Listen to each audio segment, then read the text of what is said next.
And our topic today is faith. So I think I should begin with a story that I believe explains it all.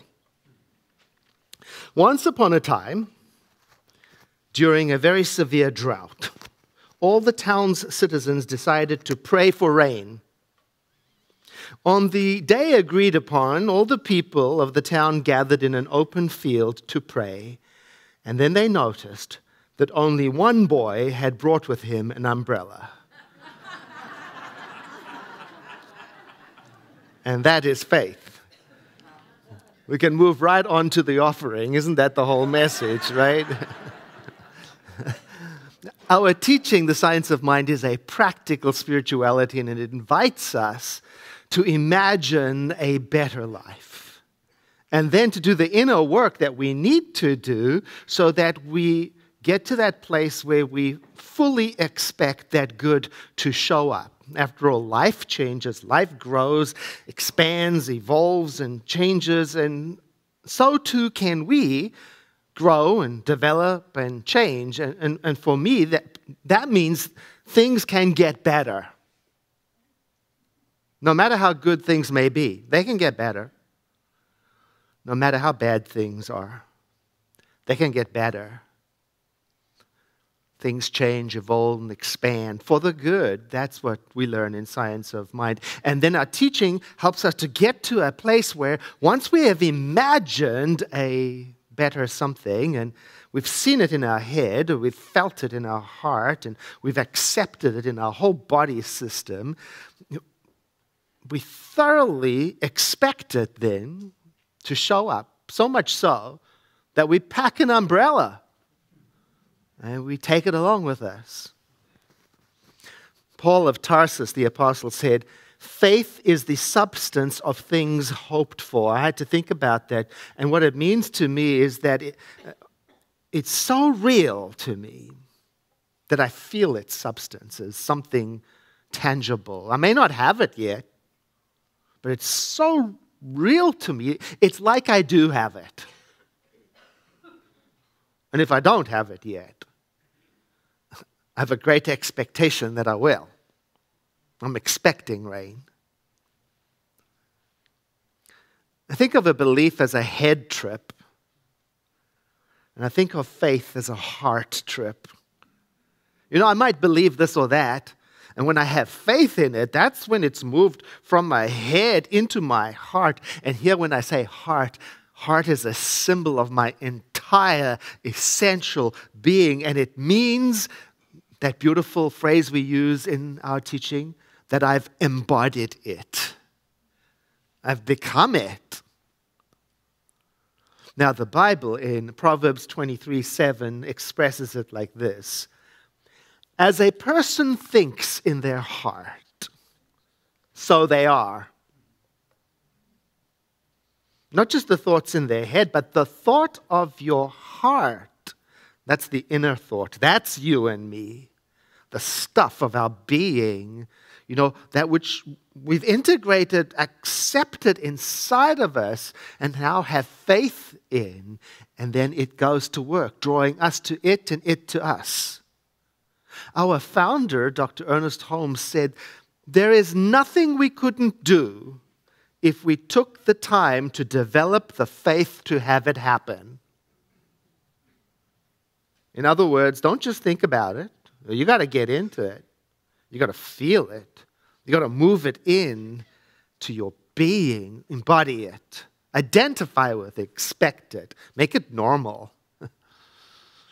Early on in my studies of Science of Mind, you know, sometimes I wanted to have the faith for something to happen.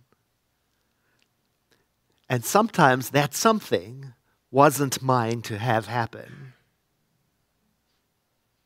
And then I learned, well, that wasn't so much faith as it was mind control. I was trying to control it into happening. And I kept on studying, and sometimes in those early days of studying, you know, trouble would show up in my life. Then I would go to one of the prayer practitioners like we meet on stage. These are spiritual coaches that help us. Sometimes when trouble shows up, and I would show up to the prayer practitioner, and I wanted instant faith. because something big was happening in my life and it needed to be fixed. And that's where I learned sometimes my heart was more loyal to the trouble than it was to the solution. And then I studied more, and I myself became a prayer practitioner, a spiritual coach. And people would come to me, and I noticed they too wanted instant faith. And I understood, because I had been there. I mean, sometimes it's possible to make the switch into instant faith. I get that. But the real takeaway, the real lesson I learned was that it's a good idea to start developing faith now. Right now. Start thinking uplifting, powerful, helpful, compassionate thoughts. Get familiar with them. Feel them. Embody them. Integrate them until they take up residence in your whole being and they become more normal than anything else. In other words, allow yourself, I learned, to practice having a great expectation of good happening. Perhaps that's what faith is. An unreasonable, great expectation of good happening. It is a way we can grow in faith, by making a commitment to that. To live life as if it were good before we have the evidence that it is. It takes great strength for that. It takes great strength to step out into the world and say, I believe life is good, not random. That's faith. We see the world suffering, but still we help. That's faith. Everywhere we look, life is unfair. Still we show up and care about each other and about strangers, and we love our children. No guarantee that it will make a difference. That's faith. Maybe faith is about developing what some people call knowing. A positive sense that good does want to happen. A kind of sixth sense that is tuned into the love that is all around us. We've been talking about that all month. The love of the divine that surrounds us. A sixth sense that expects it to show up in our life, despite all of the proof to the contrary. And maybe faith is something you and I have to work out for ourselves. By asking, what do I have faith in? Or what am I going to risk having faith in? Because faith is similar to trust. It's got its own timing. I mean, you and I, we could end up looking like a fool standing there in that field with an umbrella and the sun shining and everyone's left. That happens. And I learned in Science of Mind for those moments, stand there with dignity. Be a fool for God and hold everything lightly, because everything in its right timing, in God's timing. One of my favorite authors, Chris Ben-Guri, writes, "Did you ever hear that old saying, love is blind?" It really should be that love is faith, because love cannot be proven.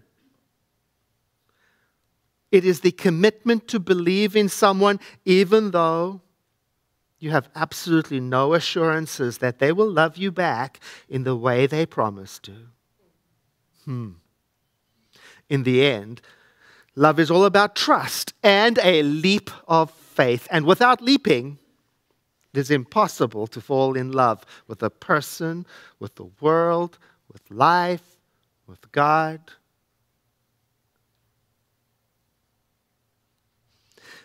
Faith is not something that we can use to control the world. or to assure a certain outcome. No, faith is something we have. It's a sixth sense. It's that thing that moves us out onto the skinny branches. You know that place? Have you ever had that experience? Of being moved out into the skinny branches, not much support. In Science of Mind classes, I learned to ask on those skinny branch moments, is this a head trip? Or is my heart telling me to do this? And I learned in those skinny branch moments to stop, to breathe, to inquire. Is this faith moving me? Or is it willpower? One of my teachers said to me, look, if you don't have the faith, it may not be the right time for you to step out onto the skinny branch. Because, sometimes my head was saying, step out onto the branches. The faith will show up later. Well, all the while my heart is whispering, not yet. Well, other times my heart's whispering, it's skinny branch time. And my head's going, no, I'm not ready. And I had to learn in class. I had to learn to listen to my heart and to follow its gentle kindness and wisdom. And that's the key. That's the language of your heart. Gentle wisdom and kindness, not tyranny. And then when I did learn to listen to my heart and identified it was nudging me, then the skinny branches would become strong enough beneath me to hold me in the journey, except in those times when they broke and I fell. Right? Because that happens. But in those times when I was listening to my heart, if I did fall, I became stronger because of it. Here's another way of looking at it. We all have faith. Already, naturally, batteries included. It's just that sometimes we have faith in what we don't want. It's still faith, it still works. It still connects us to the object of our devotion.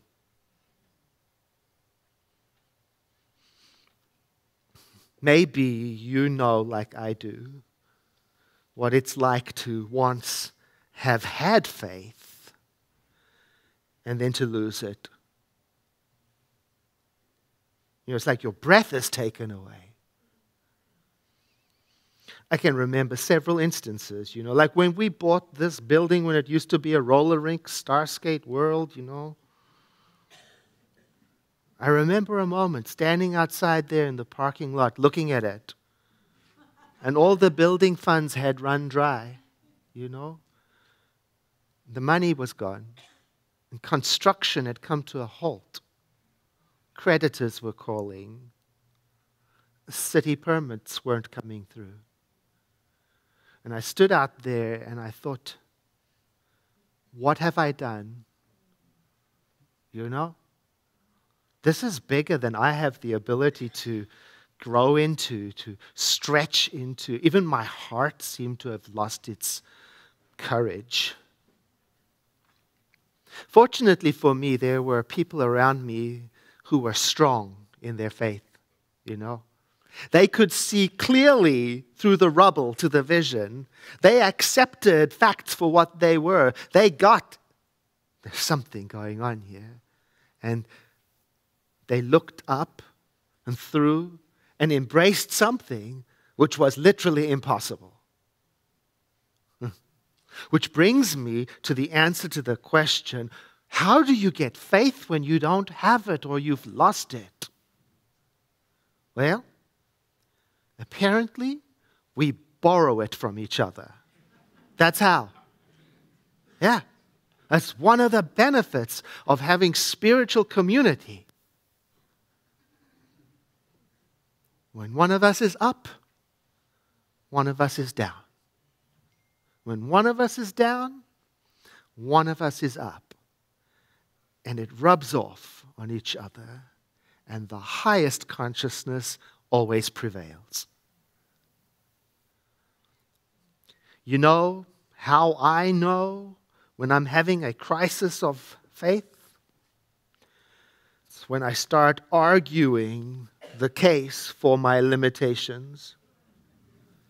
When I clearly see the worst possible outcome, 2020 plus. When my voice gets all tiny, tight.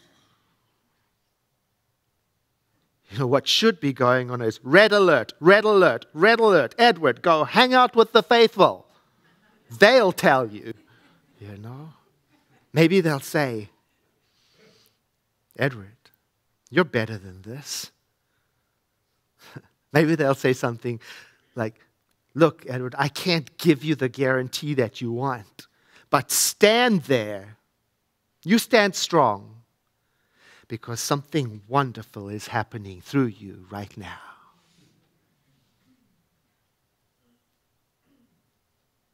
You know, when I can't believe, maybe I can let someone else believe for me until I can get to that place when I can believe again for myself. And when I'm there, maybe I can believe enough for someone else. Do you realize that someone right now, close to you, needs all the faith that you have?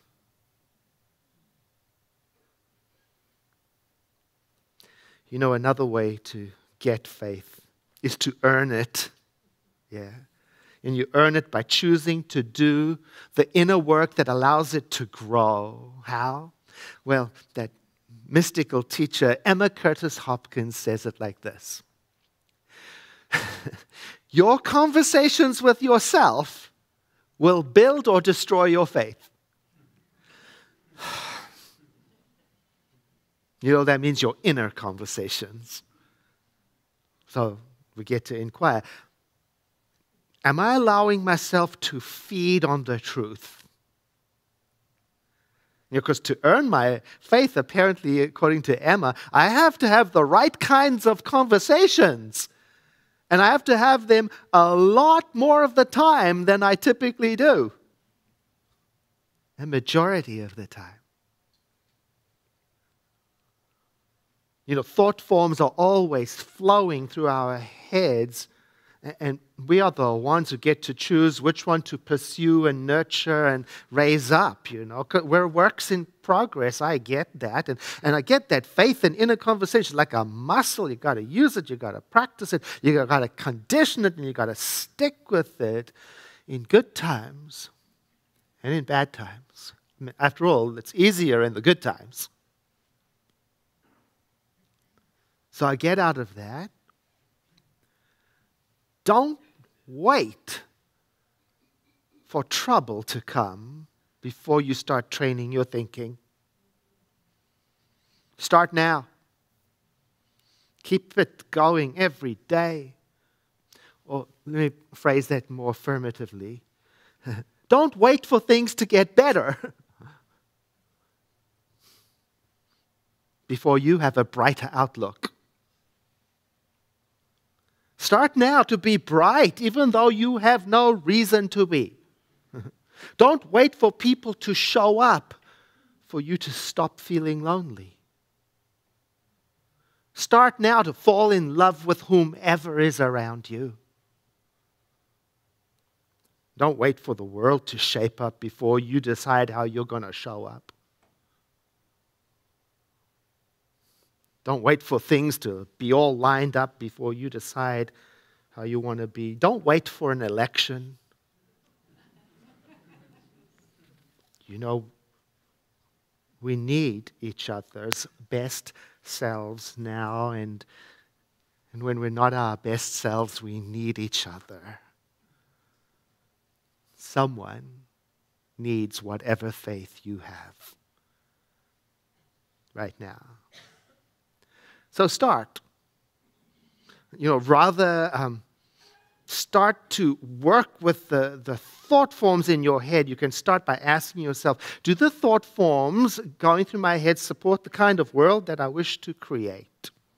And if they don't, that's not a call to self-criticism, but a call to gentle reflection and self-examination, to become a little more aware of what's going on in there, Start to become aware, especially of the repeated thought forms, because they are likely the ones that are going to need your loving help the most,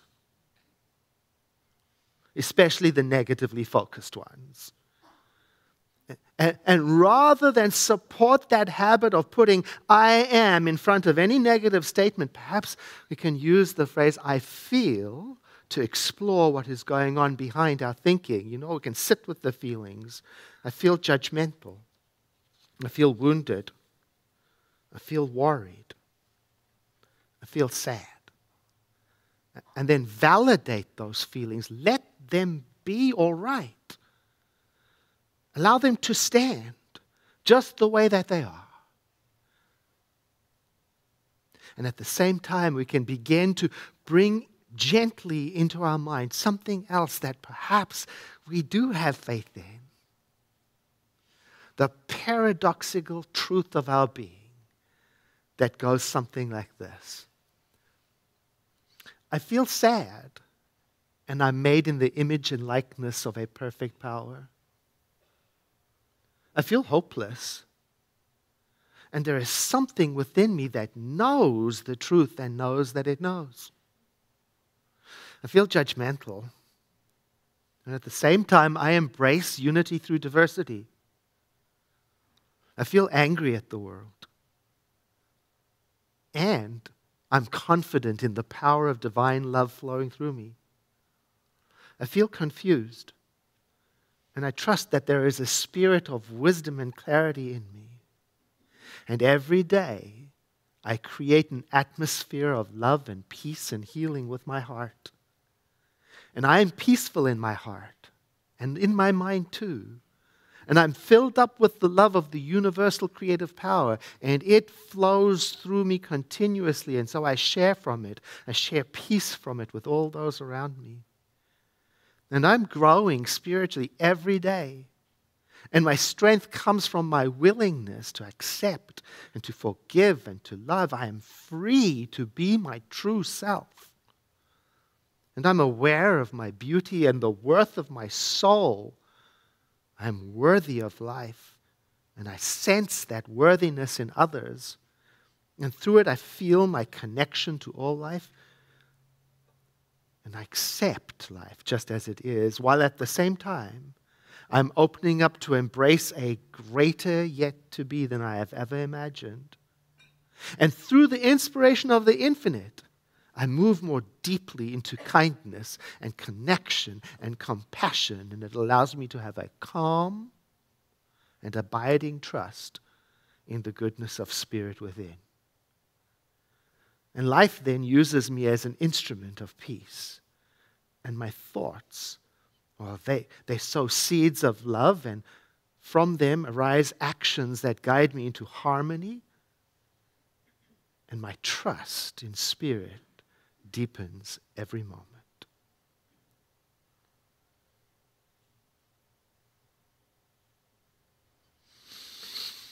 Well, wouldn't it be nice?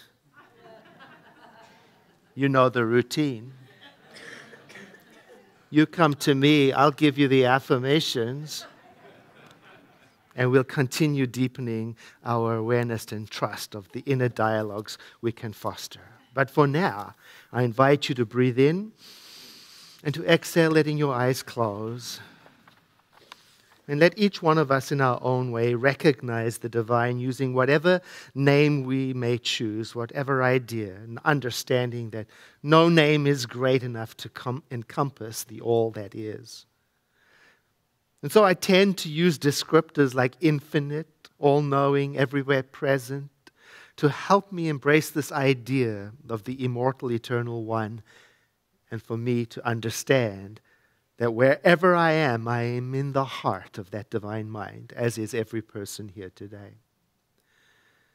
And so through this prayer, I am identifying myself as an agent, an expression, a vehicle for the love of Spirit to express. And I'm remembering that so great is the love of the divine that I am and you are and we are created in absolute freedom. So today, I exercise my choice to choose to be an open, teachable, willing vehicle for the expression of compassion and love. As I do this, I am lifted up, my faith increases, my trust deepens, and not only has this got a beneficial impact on my life, but also it affects all those who entered my thought atmosphere. So I realize now that through this prayer and my willingness to serve love, I am making a beneficial contribution to all sentient beings, and I trust that. I trust it so much that I celebrate its outcome in advance. I let myself feel happy, grateful for that which I have not even yet experienced, for I am filled with a sense of playful and great expectation of good, not only for me, but for everyone. And being mindful that none of this comes to pass through an effort of my own willpower, but through the agent of spiritual law, sometimes called the Holy Spirit, I remember to say gently, and so it is. I invite you to take a deep breath in with me and to sigh.